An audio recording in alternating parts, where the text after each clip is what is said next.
बिस्मिल्लाहिर्रहमानिर्रहीम। नाज़रीन अस्सलाम वालेकुम, मैं हूँ इमरान हुसैन। नाज़रीन, प्रोग्राम में सबसे पहले हम बात करेंगे जो कल शाम से वफाकी वज़ीर दिफ़ा ख्वाजा आसिफ के इस्तीफ़े की जो ख़बर चल रही है, जिस पर हमारे बहुत सारे साथियों ने, दोस्तों ने, सहाफ़ियों ने अपने बावसूख ज़राए से ख्वाजा आसिफ के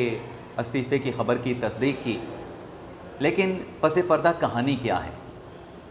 ख्वाजा आसिफ के इस्तीफ़े की जो ख़बर है, इसकी हकीकत और नवाज़ शरीफ के साथ मरी में किसने खुफिया मुलाकात की, क्योंकि ख्वाजा आसिफ ने तो नवाज़ शरीफ के साथ मुलाकात से इनकार कर दिया, तो फिर मरी में नवाज़ शरीफ के साथ किसकी मुलाकात हुई और उस मुलाकात में और कौन मौजूद था, और मरी में हुई इस मुलाकात में क्या डिस्कस किया गया, और फिर इस मुलाकात के बाद किस सरकारी अफीसर को क्या अहकामात जारी किए गए, उन अहकामात पर उस सरकारी अफीसर ने मरी में नवाज़ शरीफ को क्या रिपोर्ट पेश की। तो इस खबर से अपने वीडियो लॉग का आगाज़ करेंगे और इसके बाद हमारे प्रोग्राम की जो दीगर अहम ख़बरें हैं, पाकिस्तान तहरीक इंसाफ के 2 रहनुमाओं की गिरफ़्तारी, ज़रताज गुल शिबली फ़राज के लिए ख़तरे की घंटी बज गई। मलिक रियाज़ हुसैन को चीफ जस्टिस ने तो इनकार कर दिया, लेकिन मलिक रियाज़ हुसैन ने अपनी प्रॉपर्टीज़ की नीलामी बचाने के लिए नया कार्ड क्या खेला है, ये तफसीलात भी प्रोग्राम में आगे चल के आपके साथ हम शेयर करेंगे।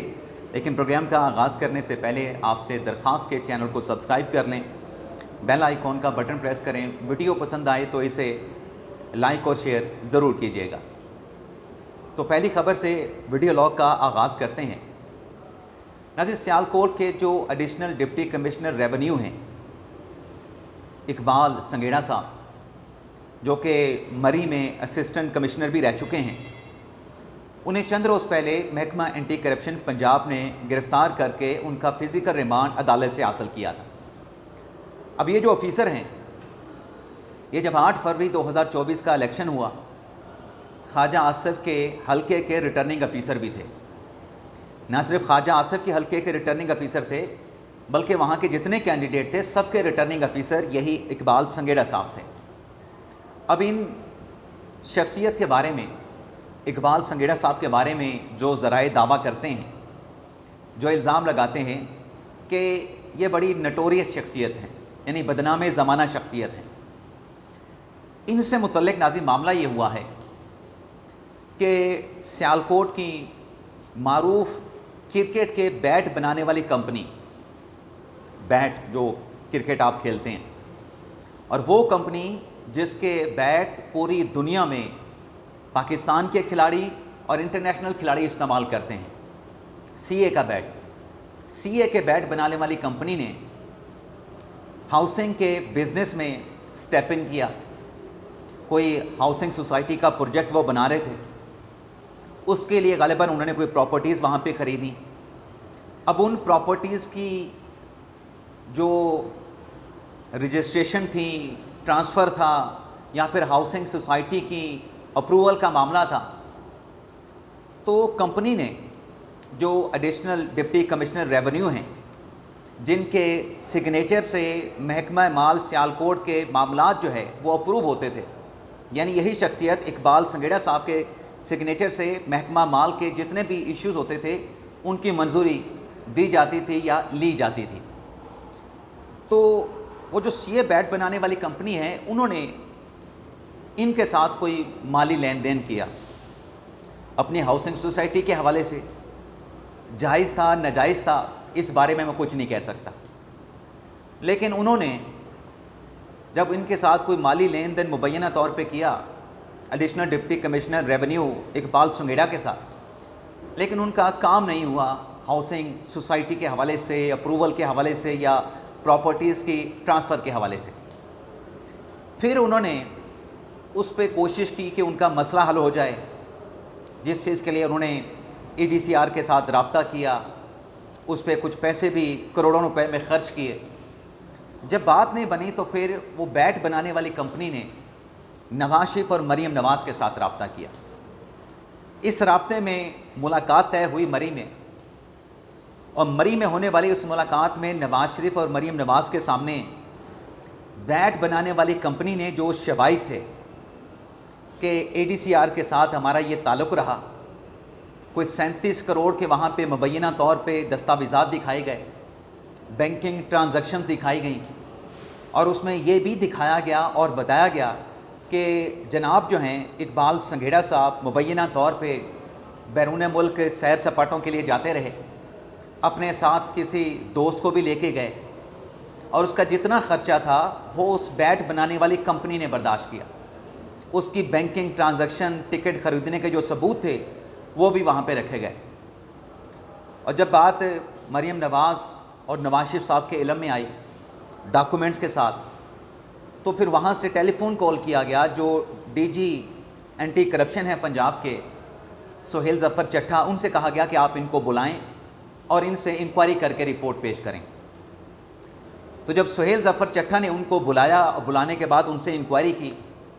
बैंकिंग ट्रांजैक्शंस के हवाले से पूछा गया, बैंकिंग ट्रांजैक्शन के जो शवाहिद थे मुबैना तौर पे वो उनके सामने रखे गए, तो दावा ये है हमारे ज़राए का कि हजूर ने उन बैंकिंग ट्रांजैक्शन का एतराफ़ किया। तो जब एतराफ़ किया तो उनको गिरफ़्तार कर लिया गया। गिरफ़्तारी की रिपोर्ट मरी, नवाज शरीफ और मरीम नवाज़ तक पहुंचा दी गई। जबकि इकबाल संघेड़ा की गिरफ़्तारी हुई तो गिरफ़्तारी के बाद जो ज़राए बताते हैं या ज़राए का दावा है कि ख्वाजा आसिफ साहब ने, क्योंकि उनके ज़िले के उनके हलके के अफीसर थे, उन्होंने कोशिश की कि उसकी जो गिरफ़्तारी है, गिरफ़्तारी को ख़त्म कराया जा सके, लेकिन वो गिरफ़्तारी ख़त्म नहीं हो सकी, जिस पर ख्वाजा आसिफ साहब जो हैं वो नाराज़ ज़रूर हुए, लेकिन ख्वाजा आसिफ साहब ने इस ज़राए के मुताबिक कोई इस्तीफ़ा नहीं दिया और इस बात की ख्वाजा आसिफ साहब ने ख़ुद भी तरदीद की। जो ट्वीट किया गया था उनके इस्तीफ़े के हवाले से, उसके ऊपर ट्वीट करके ख्वाजा आसिफ ने कहा कि ये अपनी ख्वाहिशात को ख़बर बना के पेश कर रहे हैं। वो ट्वीट आपने ज़रूर पढ़ा होगा और ये बात भी दुरुस्त नहीं है, क्योंकि मेरे ज़राए के मुताबिक पिछले कई सालों से पार्टी के किसी इवेंट में, किसी इजलास में तो ख्वाजा आसिफ की मुलाकात हुई है नवाज शरीफ के साथ, लेकिन 1 to 1 ख्वाजा आसिफ साहब की तवील अरसे से नवाज शरीफ के साथ मुलाकात नहीं हुई। तो ये मुलाकात भी नहीं हुई है। और ज़रा ये बताते हैं कि ख्वाजा आसिफ साहब, जिनके बारे में कहा गया कि उन्होंने अपना टेलीफोन बंद कर दिया है, वो नामालूम मकाम पे मुंतकिल हो गए हैं। तो ख्वाजा आसिफ साहब लाहौर में हैं। एक और हमारे दोस्त साथी के मुताबिक, उनकी ख़बर के मुताबिक, ख्वाजा आसिफ साहब लाहौर में हैं और अपनी फैमिली के साथ हैं, अपने बच्चों के साथ हैं। उनके बच्चे अमेरिका से वापस आए हैं, उनके साथ वो वक्त गुजार रहे हैं। तो ये जो कहानी हमें पता चली है वो आपकी खिदमत में हमने पेश की है। अब सवाल ये हो सकता है कि ख्वाजा आसिफ साहब ने पुर्तगाल वाला ट्वीट क्यों किया, तो उससे मुतल्लिक़ ज़रा ये बताते हैं कि इसी मामले को लेके ख्वाजा आसिफ साहब ने जो गिरफ़्तारी से जुड़े जो लोग हैं, जिन्होंने इकबाल संघेड़े को गिरफ़्तार किया, उन लोगों को पिंच करने के लिए, चूंटी काटने के लिए ट्वीट किया है। आज जो इस्टेब्लिशमेंट डिवीज़न है, जो नैब की तरफ से अंसार अब्बासी साहब ने आर्टिकल लिखा है, उसमें काबीना डिवीज़न का और नैब का कहना है कि हमारे पास ऐसी कोई फहरिस्त नहीं जिसमें ऐसी कोई रिपोर्ट की गई हो कि जो ब्यूरोक्रेसी है उसने पुर्तगाल में प्रॉपर्टीज़ ख़रीद लिए हैं, प्लॉट ख़रीद लिए हैं, नेशनलिटी की तोगदो की जा रही है। तो ऐसी कोई रिपोर्ट जो है वो किसी महकमे ने अभी तक मुरतब नहीं की है। और ख्वाजा आसिफ के पुर्तगाल वाले स्टेटमेंट पे कि आधी से ज़्यादा ब्यूरोक्रेसी ने प्रॉपर्टीज़ पुर्तगाल में ख़रीदनी है और अब वो वहाँ की नेशनलिटी हासिल करना चाहती हैं, इस दावे को लेके ख्वाजा आसिफ साहब के ब्यूरोक्रेसी में ख़ासी तशवीश पाई जाती है। बड़ा सख्त रद्दअमल जो है ब्यूरोक्रेसी की जानिब से दिया गया है। अब नाज़रीन आती हैं हमारे वीडियो लॉग की जो दीगर अहम ख़बरें हैं। पहले मलिक रियाज हुसैन साहब की बात कर लेते हैं, जिनकी आज प्रॉपर्टीज़ की नीलामी होनी है। नीलामी का वक्त पहले 10-12 बजे का था, अब नीलामी का जो वक्त है वो तब्दील करके 3 बजे का कर दिया गया है। और इस नीलामी को रुकवाने के लिए मलिक रियाज हुसैन ने सुप्रीम कोर्ट में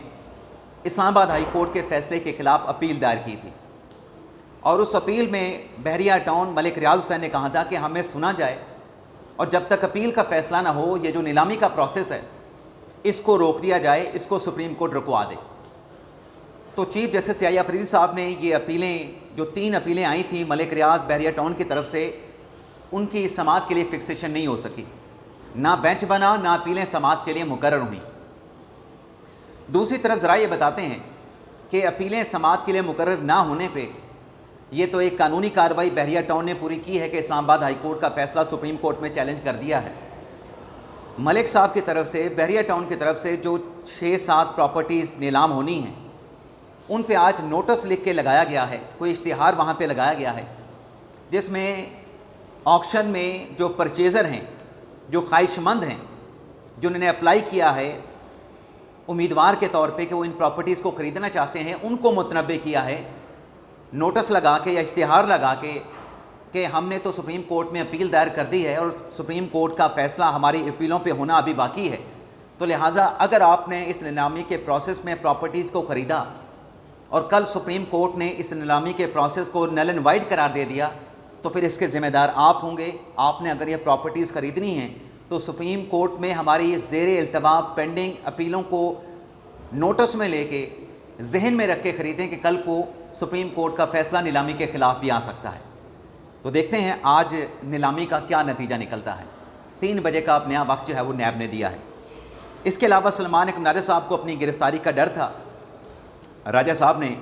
इस्लामाबाद हाई कोर्ट से रिजू किया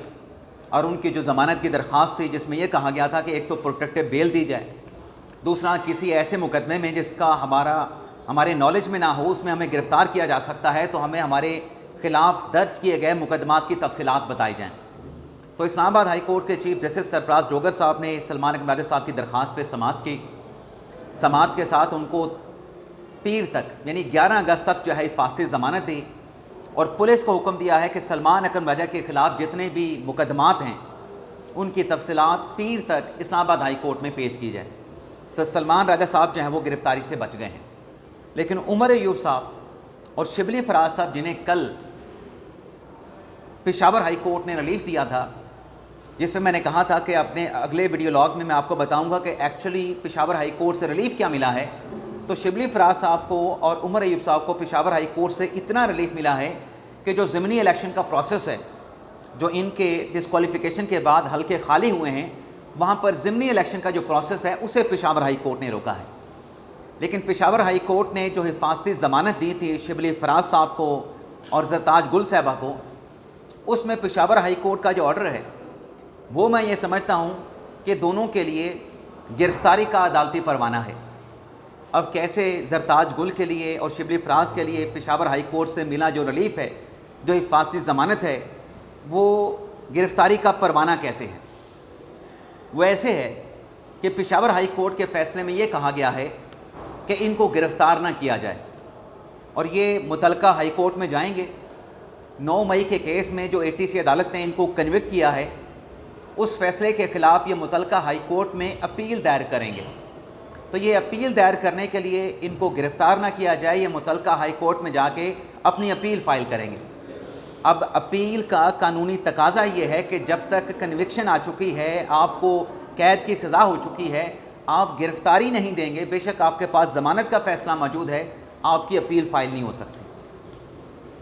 तो ये वहाँ पे जाएंगे, जब अपील दायर करने के लिए कोई हुक्म इम्तना तो है नहीं, वहाँ तक इनको एक्सेस मिल गई अपील दायर करने की हद तक। वहाँ पे अपील दायर करने के साथ फिर वहाँ पे इनकी गिरफ़्तारी भी हो जाएगी, इनकी गिरफ़्तारी का ख़दशा भी वहाँ पे मौजूद है। तो देखते हैं कब ये अपील दायर करने के लिए जाते हैं, क्योंकि इनकी जो ज़मानत है वो 11 अगस्त तक जो है वो पेशावर हाई कोर्ट ने एक्सेप्ट किया है, क्योंकि 4 अगस्त को या शायद 4 अगस्त को इनके ख़िलाफ़ फ़ैसला आया था। 4 अगस्त को इनके ख़िलाफ़ फ़ैसला आया था ATC अदालत फैसलाबाद का। तो इनके पास 7 दिन हैं ATC अदालत के फ़ैसले के ख़िलाफ़ लाहौर हाई कोर्ट में अपील दायर करने के लिए। तो 4 से लेके 11 तक जो है ये 7 रोज़ बनते हैं। बाकी 5 अगस्त को जो पाकिस्तान तहरीक इंसाफ का एहतजाज हुआ था, जिस पर तहरीक इंसाफ के MNA अडयाला जेल नहीं पहुंच सके थे, तो आज PTI का प्लान ये है कि वो पार्लियामेंट हाउस से, क्योंकि कौमी असम्बली का इजलास आज भी जारी है, कौमी असम्बली के इजलास के बाद जितने भी MNA हैं वो यहाँ से पार्लियामेंट हाउस से अपनी गाड़ियों से अडयाला जेल रवाना होंगे और अडयाला जेल का जो नाका है वहाँ पे जाके अपनी गाड़ियों को छोड़ के वहाँ पे वर्कर आए होंगे, अगर वर्कर आते हैं तो उनके साथ जितने अरकान पार्लिमान हैं कौमी असम्बली के, वो अडियाला जेल तक जाएंगे, गेट नंबर 5 तक, और इमरान खान के साथ इजहार यकजहती करेंगे और अपनी वफादारी का इमरान खान के साथ इजहार करेंगे। बाकी जो इमरान खान ने कहा ना कि ज़मीनी इलेक्शन में जो लोग डिसक्वालीफाई हुए हैं उनके हलकों में कोई कैंडिडेट खड़ा नहीं किया जाएगा, उस पर आज बैरिस्टर गौर साहब ने ये कहा है कि इस पे कैंडिडेट खड़े करने हैं, कैंडिडेट खड़े नहीं करने, क्योंकि लाहौर के हलके NA 129 में तहरीक इंसाफ के 2 उम्मीदवारों ने, जिसमें हमाद अदर साहब हैं, उन्होंने अपने नॉमिनेशन पेपर वहाँ पे फाइल कर दिए हैं। तो बैरिस्टर गौर साहब जो हैं वो ये कहते हैं कि इमरान खान से मुशावरत करके फ़ैसला करेंगे कि इलेक्शन का बाइकआउट करना है या अपने उम्मीदवार खड़े करने हैं। खान साहब का फ़ैसला अपनी जगह पे, बैरिस्टर गौर साहब अब भी खान साहब के साथ मुशावरत करके इस पे फ़ैसले की बात कर रहे हैं कि अभी फ़ैसला होना हतमी तौर पे बाकी है कि इलेक्शन का बाइकआउट करना है ज़मीनी इलेक्शन का या अपने उम्मीदवार खड़े करने हैं। इजाज़त चाहते हैं नाज़रीन, अल्लाह हाफ़िज़।